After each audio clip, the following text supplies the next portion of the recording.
Jai Hind class 12 students, welcome you all in the chemistry class. So I hope that the chapter that we have discussed, solid state, is clear to you and you are able to done the NCERT exercise, because we have already solved almost all the question of the NCERT. Okay, so I hope there is no problem in that. If you have any queries, then you can ask me personally. Now we have to start with the next chapter, that is solution. Chapter number 2 is solution. Okay, this chapter comes off at least 5 or 6 marks in the exams. So now we have to discuss about solution.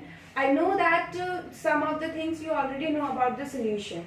Solution means क्या होता है? Simply if you dissolve sugar in water, अगर water अलग लिया है, sugar अलग है, तो ये component है. These are the two pure substances. When you mix these two substances, a solution is formed. इन दोनों को मिक्स करने पे क्या फॉर्म होता है? Solution, a homogeneous mixture.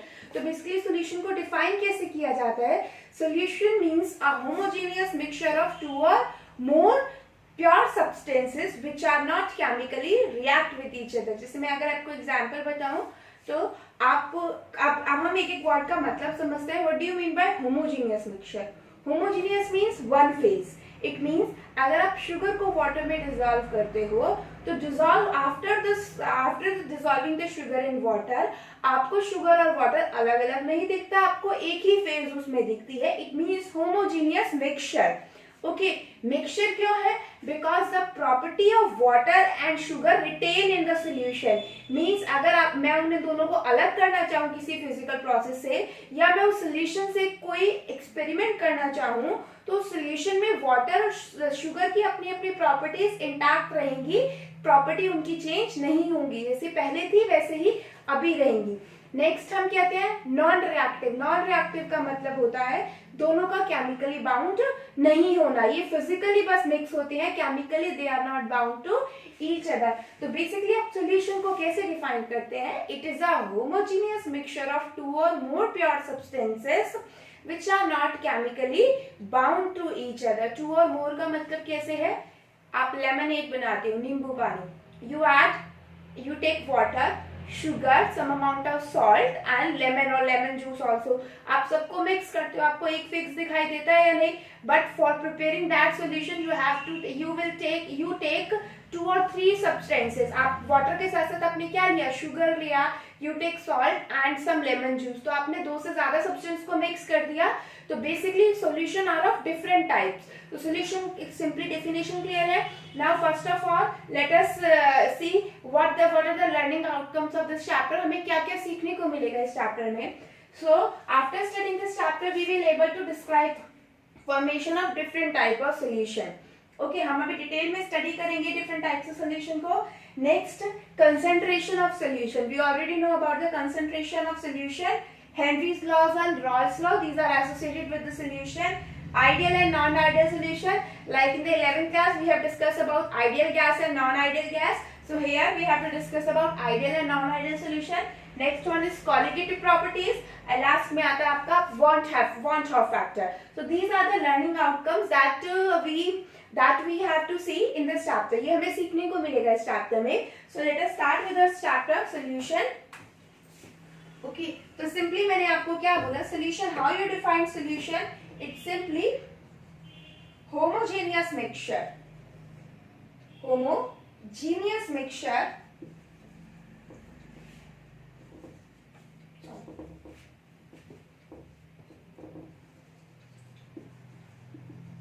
of 2 or more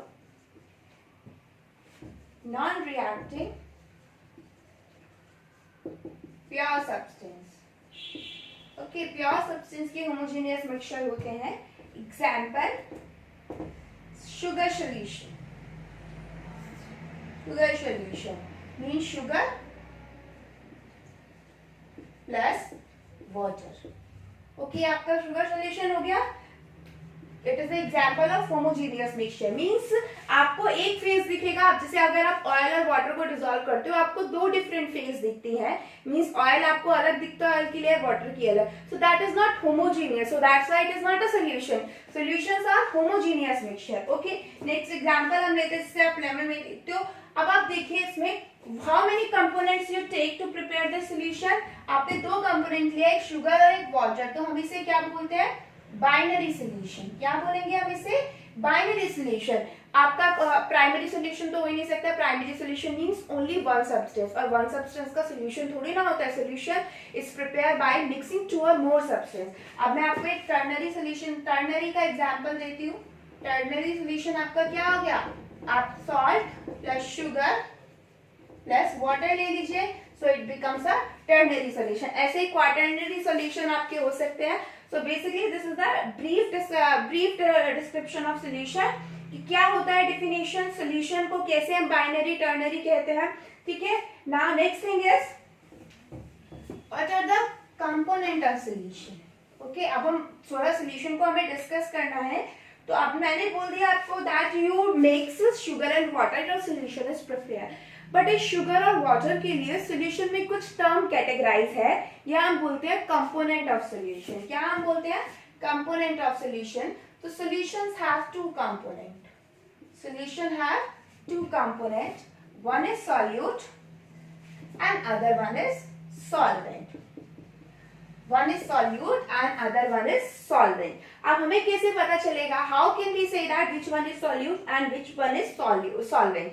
Okay, so there are some definition or some term that will define the solvent. Like first one is the substance which present in less amount is considered to be a solute. Not always, but generally the substance which is present in less amount that is solute. तो large amount में आपका क्या होगा, solvent. तो large amount में आपका क्या होगा, solvent. जैसे if you will talk about sugar solution, तो you will take आपको 1 glass sugar solution बनाना है, और तो आप सपोज करो you take 1 glass of water and 1 spoon of sugar, तो आपका शुगर कम अमाउंट में है, आपका सोल्यूशन ज्यादा, आपने वाटर ज्यादा अमाउंट में लिया है, तो your water is considered to be a solvent and sugar is considered to be a solute. Okay, या फिर हम डिफाइन करते हैं सोल्यूट को, substance that has to be dissolve, substance that has to be dissolve in solvent. वो species जिसको आपको solvent में डिसॉल्व करना है, दैट इज सोल्यूट। और सॉल्वेंट को क्या कहेंगे, substance in which solute is dissolved, in which solute is dissolved. Okay, so I hope this is clear to you. Next thing, how can we define solute and solvent? Okay, तो ये दो main चीज है। Generally less amount में solute होता है, large amount में solvent. Solute means that has to be dissolved in the solvent, और solvent means the substance in which solute is dissolved. Okay, अब सॉल्वेंट की एक और कैरेक्टरिस्टिक्स होती है सॉल्वेंट की, same phase as that of solution,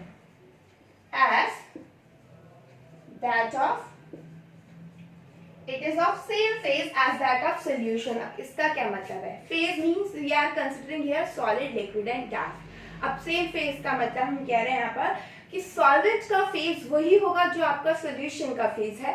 it means अगर आपको कोई सॉल्यूशन दिया जाए और आपसे बोला जाए what is the state of the solvent in this, क्या स्टेट, किस स्टेट में, सॉल्यूट नहीं, हम we are talking about solvent only, कि आपका सॉल्वेंट किस स्टेट में प्रेजेंट होगा ना। सपोज करो अगर मैं आपको शुगर सॉल्यूशन मैंने आपको रख दिया, ठीक है, आपको नहीं पता, आपको मैंने वो शुगर सॉल्यूशन रख दिया है, तो अब मैंने पूछा आप मुझे बताइए पहले उस सॉल्यूशन का स्टेट बताइए, फेज बताइए, फिर सॉल्वेंट का। तो आपको दिख रहा है शुगर सॉल्यूशन है, द फेज इज लिक्विड और एक्वस, हम कह देंगे लिक्विड फेज है, हमें नहीं पता एक्वस है क्या, लिक्विड एक्वस फेज है।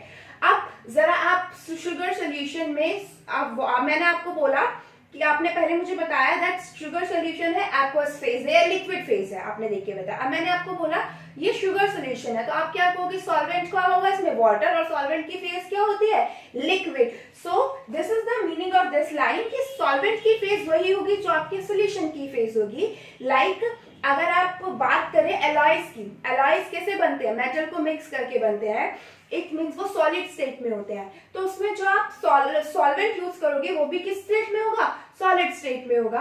अगर आप कोई गैस का सोल्यूशन लेते हैं, अगर आप सोल्यूशन किसका ले रहे हो, गैस का सोल्यूशन ले रहे हो, तो इट मींस आपका उसमें सोल्यूशन भी किस स्टेट में होगा, गैसियस स्टेट में होगा। If you are taking liquid as a solvent, तो आपका जो सोल्यूशन बनकर आएगा वो भी किस फेज में आएगा, लिक्विड फेज में आएगा।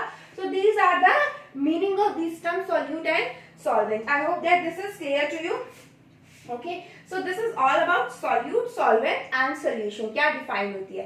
अब हम पढ़ते हैं कितने टाइप के सॉल्यूशंस होते हैं. How many types of solution are there on the basis of solute and solvent. Solute solvent के बेसिस पर सॉल्यूशन को डिफरेंट डिफरेंट कैटेगरीज में डिवाइड किया गया है. अब वो कैसे हम बताएंगे, चलिए मैं आपको दिखाती हूँ. एक दो एग्जाम्पल मैं लिखूंगी, बाकी आपको you have to refer your NCERT for the further example. Okay, तो अब हम on the base classification of solution. Classification. Okay, we are considering here on basis of solute and solvent. On basis of solute and solvent. ये वही आ गया. How that मैंने पहला learning outcome था हमारा that we will know about the different types of solution. Okay, so the on the basis of solute and solvent. तो मैं यहाँ पर लिखती हूँ solute. यहाँ पर हम लिखते हैं solvent. यहाँ पर हम लिखेंगे examples. What are the example of these two, कि आपके कौन कौन से एग्जाम्पल्स है, या फिर आप इसमें एग्जाम्पल. ओके, तो मैं आपको कुछ सारा लिख रही हूँ, बट मैं यहाँ पे एग्जाम्पल आपको बता रही हूँ.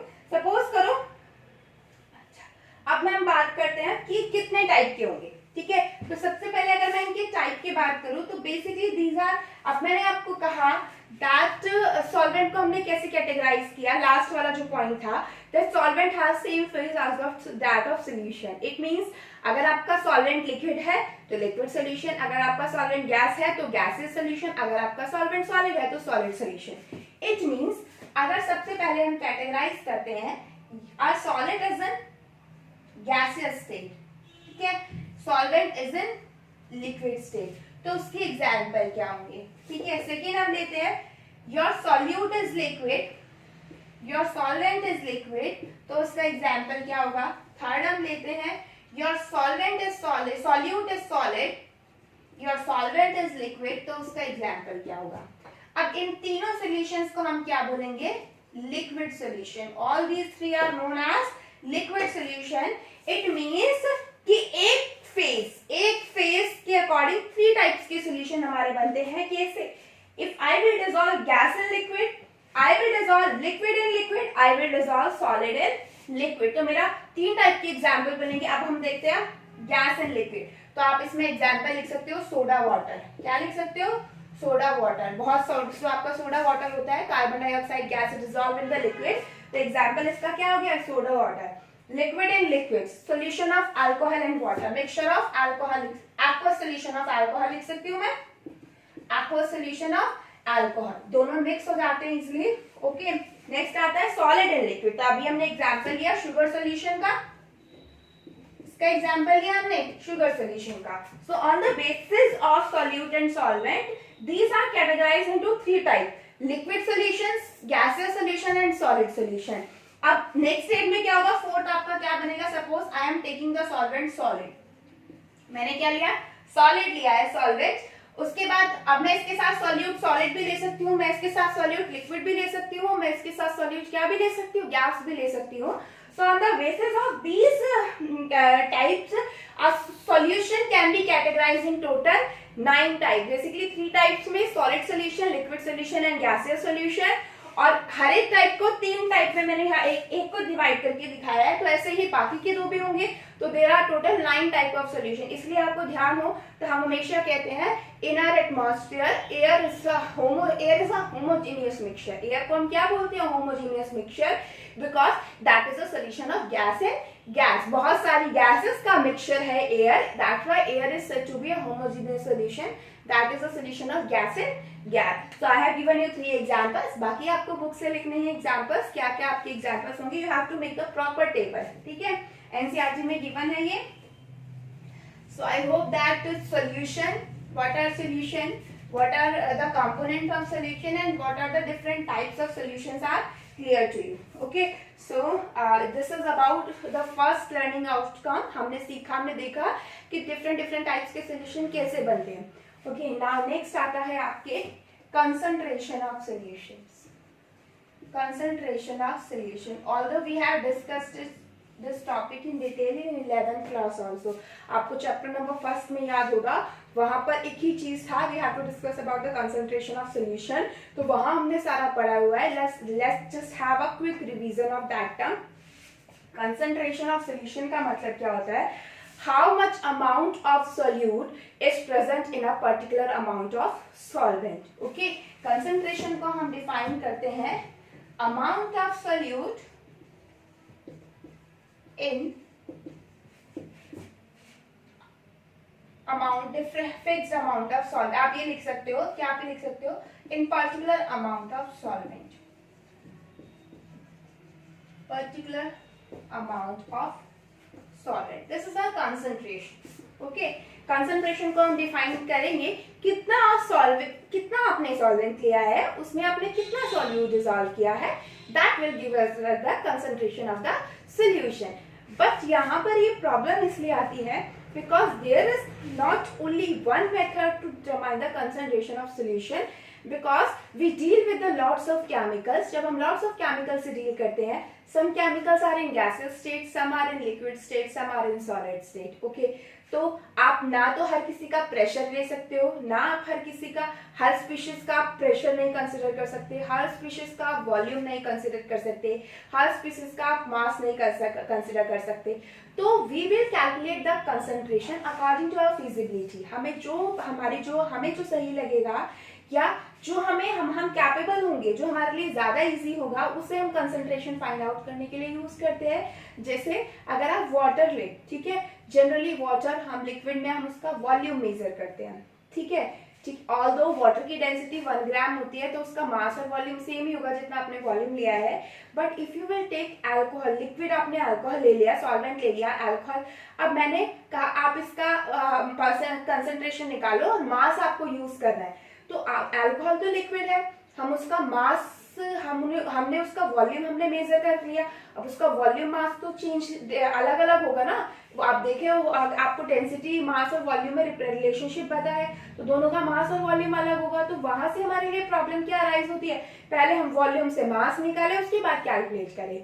सो हमें थोड़ा प्रॉब्लम होती है इसी वजह से. That's why for just the easy calculation we will have different types of formulas to calculate the concentration of solution.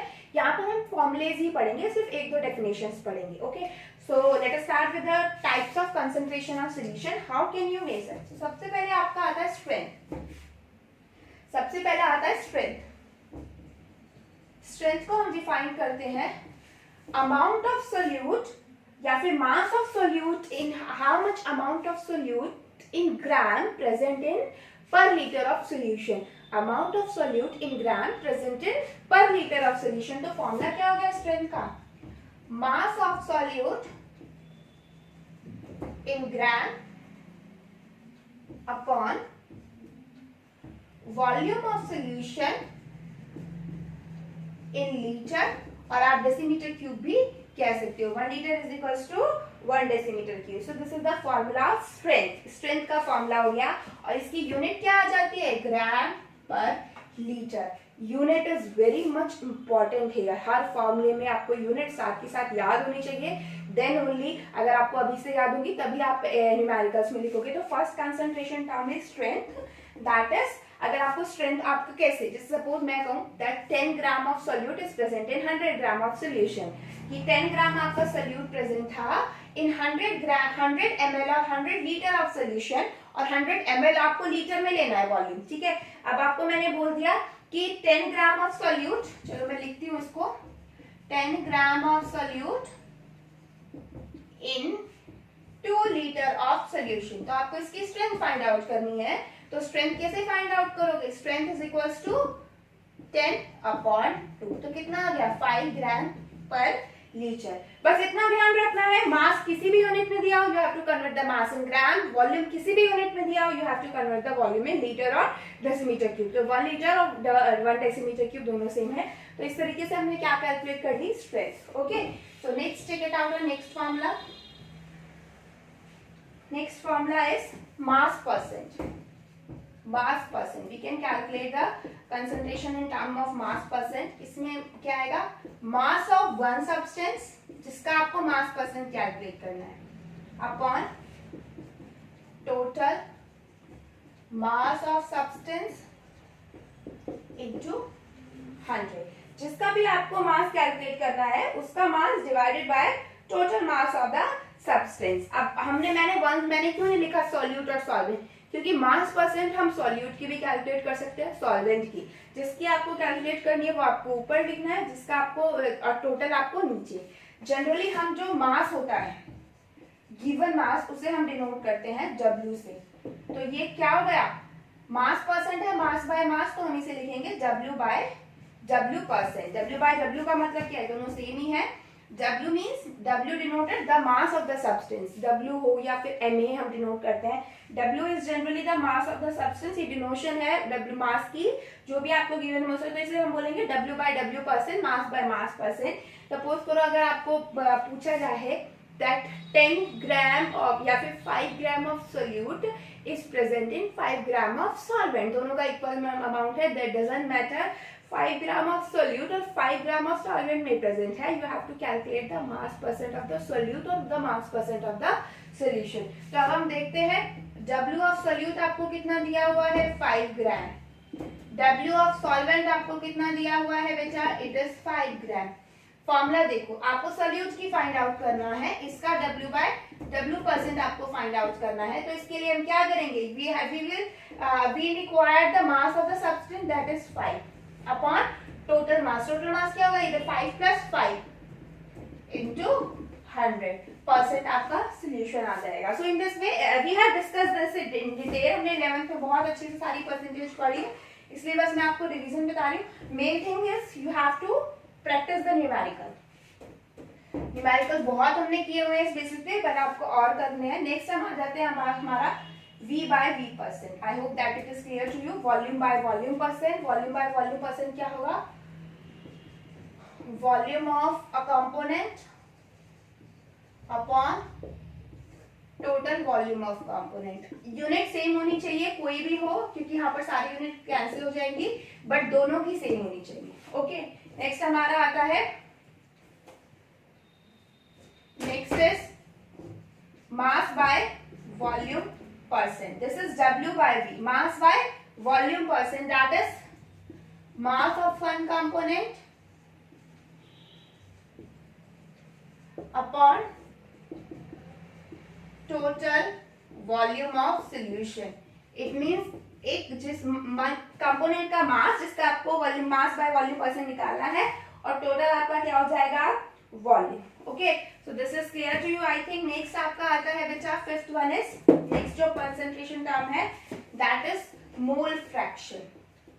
Mole fraction, how we denote mole fraction, it is denoted by chi. किससे denote करते हैं हम, काई से। Mole fraction क्या होता है, the moles of one substance present in the total moles of the substance. It means moles of one substance upon total moles.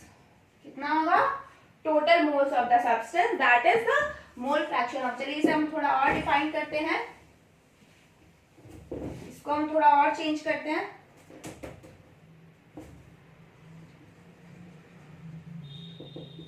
इसको हम थोड़ा और देखते हैं। मोल्स को हम डिनोट करते हैं N से। किससे डिनोट करते हैं, N से। अब सपोज करो there are two component, A and B हमारे दो कंपोनेंट्स हैं। Now I have to calculate काइली। काइली क्या होगा, मोल्स ऑफ द सब्सटेंस, जिसका आपको मोल फ्रैक्शन निकालना है, upon total moles, means moles of A plus moles of B। अगर मुझे मोल फ्रैक्शन ऑफ B निकालना हो तो क्या होगा, moles of B upon moles of A plus B। सो ये हो गए मोल्स। आपको पता है क्या होता है moles, the group of atoms. तो मोल्स का फॉर्मूला क्या होता है, given mass upon molar mass. तो हम इस तरीके से कैलकुलेट करते हैं। और अगर आपको याद हो तो एक रिलेशन होता है दैट कि जितने भी आपके कंपोनेंट प्रेजेंट हैं आपके सॉल्यूशन में, if you calculate the mole fraction of all the components और आप उनका सम करो तो वो किसके इक्वल आएगा, 1 के इक्वल आएगा। It means if there are two component in our substance, then chi A plus chi B is equals to 1. This is very important relation that we are going to use in the whole of the chapter. Okay, so this is the mole fraction. चलिए अब हम next आते हैं next हमारा आता है parts per million, ppm जो concentration होती है, पार्ट्स पर मिलियन पीपीएम। याद है हम ये कहाँ यूज करते हैं, कहाँ हमने यूज करा है पीपीएम, आपको याद हो तो ये जनरली इसका जो यूज है, it is use when the solute is present in the trace amount. जैसे याद है, इफ यू रिमेंबर, हमने 11th में एक चैप्टर पढ़ा था एनवायरमेंटल केमिस्ट्री, और उसमें हम ड्रिंकिंग वाटर में कंटामिनेंट्स की परसेंटेज निकालते हैं, तो वहां पर हमने पीपीएम देखा था बहुत बार। जैसे फ्लोराइड की, आपके वाटर में फ्लोराइड की कंसंट्रेशन कितनी होती है, ओके, तो आपके सल्फेट की कंसंट्रेशन कितनी होती है, तो these concentration are given in the ppm, parts per million, means बहुत ही ट्रेस अमाउंट में आपकी कंसंट्रेशन ये प्रेजेंट होती है।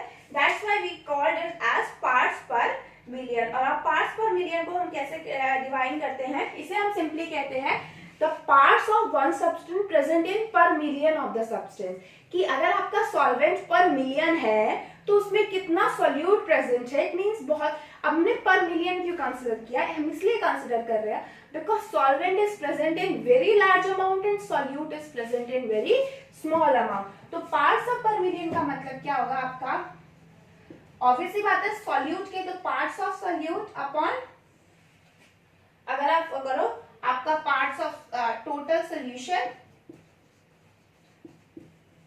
इंटू 10 की पावर 6, किसका कितना मतलब हो गया 10 की पावर 6। अभी तक हम परसेंटेज मींस 100 से मल्टीप्लाई कर रहे थे, अब हम किससे करेंगे 10 की पावर 6 से मल्टीप्लाई करेंगे पार्ट्स पर मिलियन आपको निकालने के लिए। तो parts of solute upon total solution into आपका 10 की power 6, that is your the formula for calculating the concentration in parts million term. Okay, तो हो गया क्लियर। चलिए अब एक और इंपॉर्टेंट उस पे आते हैं जो बहुत यूज होता है, molarity denoted by capital M and molarity. These are the most important term for calculating the concentration of the substance. Molarity and molarity. Molarity means क्या होता है, number of moles of solute present per liter of solution. This is our molarity, number of moles of solute present per liter of solution. It means molarity is equals to moles of solute, n of solute upon volume of solution. That is our formula. Per liter means volume किस में होना चाहिए, litre में होना चाहिए, otherwise आप molarity calculate नहीं कर पाएंगे। अगर हम इस फॉर्मूले को थोड़ा और इलैबोरेट करें तो मोल्स ऑफ सोल्यूट कैसे कैलकुलेट करेंगे, मोल्स ऑफ सोल्यूट का मतलब होता है given mass of solute upon molar mass of solute divided by volume of solution in liter। तो ये आपका फॉर्मूला हो गया। अगर मैं इसे और इलैबोरेट करूं तो मेरी मोलारिटी हो जाएगी mass of solute upon molar mass of solute into volume. Volume litre में लेना है, कई बार होता है हमें इससे लीटर में नहीं दिया हो, हमें ml में दिया हो, तो you can do one thing, आप पहले उसको कैलकुलेट कर लीजिए लीटर में, या फिर आप डिवाइड कर दीजिए उसे 1000 से, तो 1000 ऊपर ही आएगा। आपको फॉर्मूले के बारे में बहुत अच्छे से पढ़ा है, इसलिए मैंने ज्यादा एलैबोरेट करके नहीं दिखाया है, सिर्फ इतना एलैबोरेट किया है। यूनिट होती है इसकी mole per litre. The unit of molarity is mole per litre. I hope that this is clear to you. How will you find out the molarity of the solution, that how much solute are present, how much solute is presented per liter of solution. Okay, चलिए अब हम molarity को देखते हैं।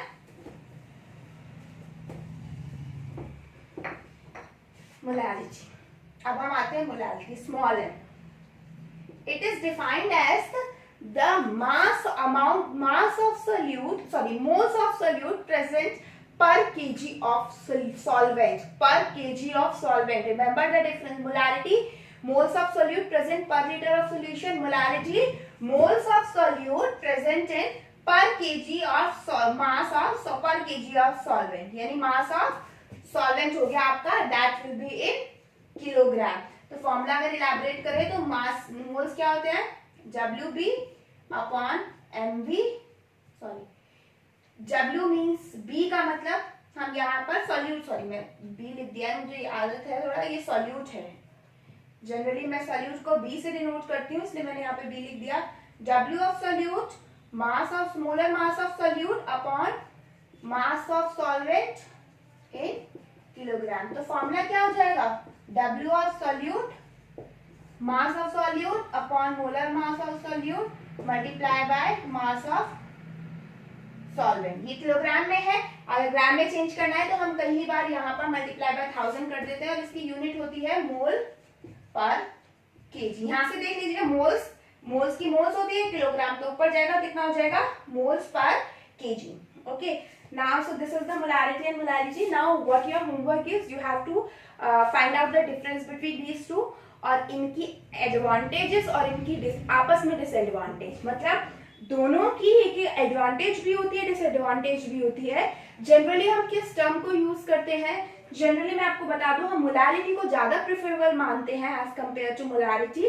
तो ऐसा क्यों है, what are the advantages of molarity over molarity, ठीक है। तो ये आपको डिफरेंस खुद लिखना है, what is the difference between these two, ठीक है, कि क्या डिफरेंस है इनके बीच में, ये आपको प्रॉपर नोटबुक में लिखना है। Okay, so next thing is molarity and molality, I think is clear to you. Okay, उसके बाद हम आते हैं बेटा, now there is a relation between molarity and definition density, relation between, although ये relation given नहीं है प्रीवियस में, बट होता क्या है, ये मैं आपको किस लिए बता रही हूँ, मैं आपको अभी बताती हूँ। इसका रीजन है, इसका रीजन ये है बेटा, बहुत बार आता है क्वेश्चन आपको न्यूमेरिकल, आपको डेंसिटी गिवन हो, ठीक है, आपसे पूछे मोलारिटी निकालो मोलालिटी निकालो, या कोई एक चीज गिवन हो और इन तीनों चीजों को मिक्सअप करके आपको हर चीज फाइंड किसी भी तरीके से करनी होती है, तो वहां हम क्या करते हैं, बार बार वैल्यूज को पुट करते थकते जाते हैं, ठीक है।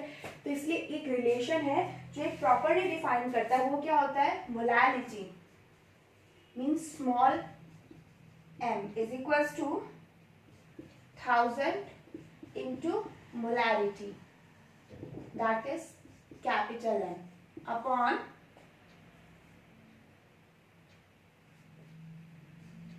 M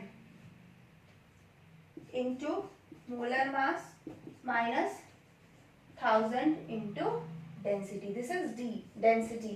This is molar mass. तो ये आपका क्या हो गया, this is your formula to calculate the, अब आप देखिए इससे आप कैंसिल नहीं कर सकते, इसको सोचो ये से ही कैंसिल हो जाएगा, ये माइनस में गिवन है term. So this is the relation between molarity, density and molarity. क्या होता है, molarity is equals to 1000 into molarity, molarity into molar mass minus 1000 into density. D for density में यहाँ लिख देती हूँ, this is D, this is small M and this is capital M and this is small M. तो ये एक relation है इन दोनों के बीच में। आप चाहे तो नॉर्मल, मुझे तो वैसे जो सिंप्लीफिकेशन लगती है न्यूमेरिकल्स की वो अपने ओरिजिनल मेथड से ही लगती है, अभी आप आगे सॉल्व करेंगे न्यूमेरिकल में, हमने किए भी हुए हैं ऑलरेडी 11th में बहुत सारे न्यूमेरिकल्स। बट अगर आप नहीं ज्यादा उस बहुत बच्चे इस फॉर्मूले को यूज करते हो, दैट इज ऑल्सो करेक्ट, ये फॉर्मूला ठीक है। तो I hope that this is clear to relation. इसमें क्या है, मैं कैलकुलेट करके नहीं दिखा रही, रिलेशन निकल जाएगा अगर आप डेरिवेशन करोगे, बट ऑल्दो हमारे सिलेबस में ही नहीं है तो इसलिए हम ज्यादा यूज नहीं कर रहे, बस हम रिलेशन पढ़ रहे हैं। ओके, अब एक और चीज आती है, जब हम मोलारिटी की बात करते हैं, मोलारिटी कैपिटल है, तो इसमें बहुत सारी चीजें हैं बेटा। इसमें क्या चीजें हैं, जनरली होता क्या है, आपको एक सोल्यूशन की मोलारिटी दी है और आप उसमें कुछ ऐड कर दिया, मींस अगर सपोज करो आपको दिया 2 मोलर सोल्यूशन गिवन है, 2 मोलर, हम मोलारिटी की यूनिट को मोलर में भी बोलते हैं, 2 मोलर सोल्यूशन आपका गिवन है और आपसे पूछा जा रहा है कि अगर आप इसमें 100 ml वाटर ऐड कर दोगे तो नई मोलारिटी क्या हो जाएगी। अब जब आपने 100 ml वाटर ऐड किया तो आपके बहुत सारा अमाउंट चेंज हो जाता है, ठीक है। तो उसके लिए भी एक रिलेशन है, molarity in mixing solution, in mixed solutions, molarity on mixing of solution, ठीक है। सोल्यूशन नंबर 1 है हमारे पास, सोल्यूशन नंबर 2 है, इन दोनों को मिक्स किया तो सोल्यूशन क्या बन गया, थर्ड बन गया। तो मैं आपको रिलेशन बता रही हूँ, M3 जो आपका नया सोल्यूशन बनेगा वो हम बनेगा M1V1 plus M2 V2 is equal to M3 V1 plus V2, हम इसे भी क्या बोलेंगे, V3। तो दिस इज द रिलेशन। अगर आपको रिलेशन में फाइंड आउट करनी है, मोलारिटी को रिलेशन में फाइंड आउट करना है, तो सिंपली अगर आप सपोज करो अब आपको मैंने दिया दैट आपने 2 मोलर सोल्यूशन लिया है, 2 मोलर सोल्यूशन है, ठीक है, 100 ml वाटर ऐड किया टू मेक द सोल्यूशन, ठीक है, आपने उसमें 2 मोलर सोल्यूशन में आपने 100 ml वाटर ऐड किया है, तो आपका सोल्यूशन जो मतलब to make 100 ml water to make the solution up to 2.5 molar, या मैं कुछ भी कह सकती हूँ, मोलारिटी तो कम ही हो जाएगी, 1.5 molar. It mean simple question है ये, इस तरीके से 2 मोलर सोल्यूशन में आपने लिया है, you have add 100 ml water to it to make the solution up to 1.5 molar, 1.5 का आपको मोलर का सोल्यूशन बनाया, ठीक है। तो इस तरीके से आपको नई मोलारिटी कैलकुलेट करनी है, तो आप कैसे करोगे, तो ये आपके रिजल्टिंग सोल्यूशन के फॉर्मूले होते हैं, that how will you calculate कि आपने कितना वॉल्यूम ऐड किया। तो बेसिकली ये फॉर्मूला है कि आपको m1 v1 दिया हो, m2 v2 दिया हो, तो रिजल्टिंग सोल्यूशन की मोलारिटी कितनी होगी, m3 into v1 plus v2, यानी m3 होगा m1 v1 plus m2 v2 upon v1 plus v2, ठीक है। यानी किस तरीके से आप कह सकते हैं, आप कह सकते हैं एक सोल्यूशन 2 मोलर है, दूसरा सोल्यूशन 3 मोलर है, इन दोनों को मिक्स करके जो मोलारिटी आएगी वो क्या आएगी, एक सोल्यूशन 2 मोलर है, एक सोल्यूशन 3 मोलर है, इन दोनों को मिक्स करने पर नई मोलारिटी क्या होगी। तो ये एक इंपॉर्टेंट बात है, आपको मैंने पहले भी बताया है, मोलारिटी कभी भी आप ऐड नहीं कर सकते, आप मोलारिटी को ऐड नहीं कर सकते, आप किसको ऐड कर सकते हो, मोल्स को ऐड कर सकते हो। And just look this formula m into V, moles का मोलारिटी का फॉर्मूला क्या होता है, मोल्स अपॉन वॉल्यूम, वॉल्यूम को अगर आप उधर लेके जाओ तो मोल्स का फॉर्मूला क्या आ जाएगा, मोलारिटी इंटू वॉल्यूम, यानी यहाँ पर मैंने क्या ऐड किया है, मोल्स को ऐड किया, n1 plus n2 is equals to n3। तो अगर आपको 2 मोलर सोल्यूशन दिया है और एक 3 मोलर दिया है और आपसे पूछा जाए नई मोलारिटी क्या होगी, तो आप इजिली फाइंड आउट कर सकते हैं। कैसे, 2 मोलर का मतलब क्या है, 2 moles in 1 litre of solution, यानी मोलारिटी तो 2 है तो वॉल्यूम इसका क्या होगा, 1 होगा, 1 लीटर ऑफ सोल्यूशन है ना। 3 मोलर का मतलब क्या है, 3 moles in 1 litre of solution, तो ये भी कितना हो गया, 3 इंटू 1 हो गया। अब आपको थर्ड मोलारिटी निकालनी है, v1 क्या था 1, v2 क्या हो गया 2, तो ये आपकी मोलारिटी फाइंड आउट हो जाएगी इस तरीके से रिजल्टिंग सोल्यूशन की।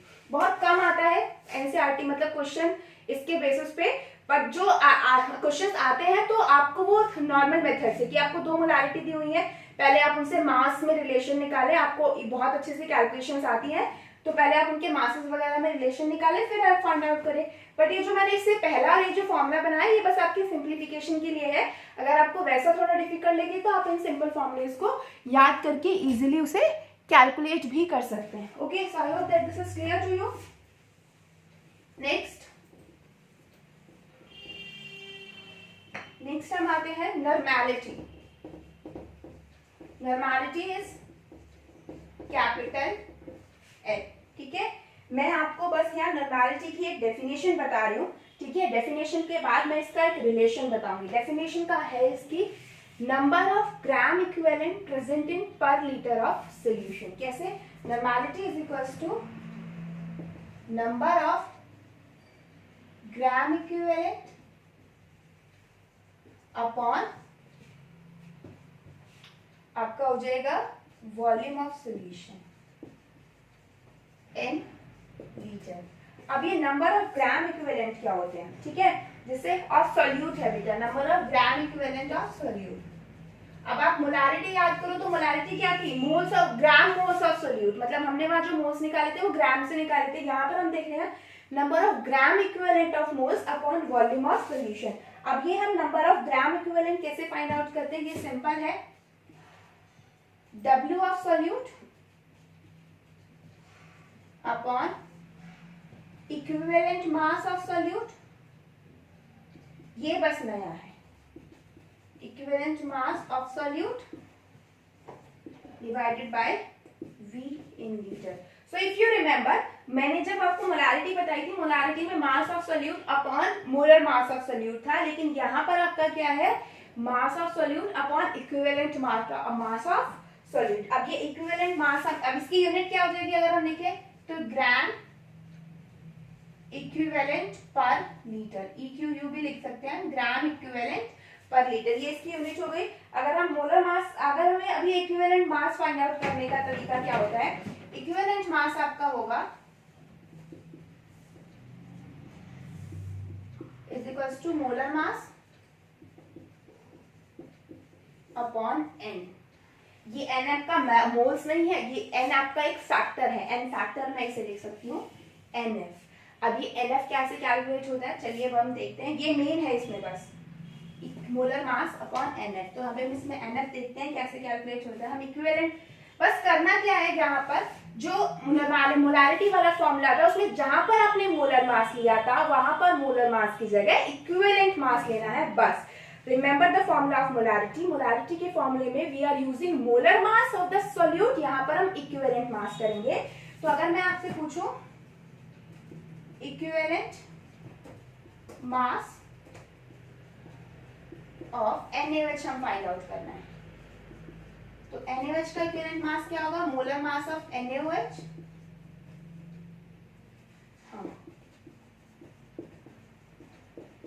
Of NaOH upon N factor. अब N फैक्टर क्या होता है, N फैक्टर होता है charge present on respective ions, यानी Na पे चार्ज कितना प्लस प्रेजेंट है और OH पे कितना होगा -1। तो बेसिकली आप चार्ज कह सकते हैं या फिर इसे क्या भी कह सकते हैं, वैलेंसी भी, क्या भी कह सकते हैं, वैलेंसी। किसी भी एक आयन की उठा लीजिए, यहाँ पर Na की ले लो या OH की, दोनों की वैलेंसी सेम होगी तो इनकी वैलेंसी कितनी है 1, तो molar mass of NaOH divided by 1, तो ये आपका क्या हो जाएगा, इसका मोलर मास। अब जैसे अगर मैं दूसरा देखूं, अब आपको निकालना है H2SO4 का, ठीक है। H2SO4 पे देखिए एक हाइड्रोजन पे चार्ज कितना होता है +1, तो 2 पे कितना होगा +2 और इस पे -2, तो इस केस में इसकी वैलेंसी कितनी हो गई 2, यानी कि NaOH के केस में molar mass equivalent mass equal है क्योंकि उसका n फैक्टर 1 है, लेकिन यहाँ पर मोलर मास और जो इक्विवेलेंट मास है वो क्या होगा, चेंज होगा, बिकॉज यहाँ पर इसका जो मोलर वैलेंसी कितना है 2, तो इसका मोलर मास 98 होता है और 98 को 2 से डिवाइड कर देंगे तो क्या फाइंड आउट हो जाएगा, इक्विवेलेंट मास। तो ये आप क्या फाइंड आउट कर सकते हो बेटा, इसका इक्विवेलेंट मास इस तरीके से। ओके चलिए अब एक रिलेशन और बता देती हूँ, सॉरी एक रिलेशन और हम देख लेते हैं जो हम बार बार यूज करेंगे। Normality is equals to molarity into n factor, ठीक है। यानी कि अगर मैं पूछूं कि 2 मोलर H2SO4 है, कितना है 2 मोलर H2SO4, उसकी नॉर्मैलिटी निकालिए। चलिए तो पहले हम इसका n फैक्टर देख लेते हैं फॉर H2SO4 के लिए। इसका जो मोलर मास होता है दिस इज 98 अपॉन इसकी वैलेंसी, वैलेंसी कितनी है, किसी भी आयन की उठा लो +2 या 2, 98/2, तो यहाँ पर कैलकुलेट कर लोगे, सॉरी वैलेंसी की जरूरत नहीं, n फैक्टर ही हमें फाइंड आउट करना है, n फैक्टर, हाँ सॉरी।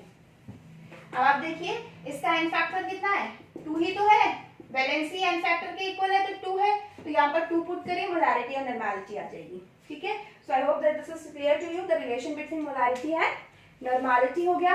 नॉर्मैलिटी भी ऐसे जितना सिलेबस में गिवन नहीं है, बट कभी कभी होता है, बच्चे पूछते हैं इसलिए मैंने आपको बता दिया है, ठीक है। तो मोलैरिटी नॉर्मैलिटी ज्यादा करने की जरूरत नहीं है बिकॉज आपके सिलेबस में नॉर्मैलिटी नहीं है, सिर्फ मोलैरिटी है, but as we use normality in the practical terms, तो इसलिए मैंने आपको अभी से फॉर्मूला आपको बता दिया है, थोड़ा सा ब्रीफ आइडिया दे दिया है। सो this is all about the formulas. Now I will give you assignment for problem for practice, ताकि आप इनके न्यूमेरिकल्स को सॉल्व कर लीजिए।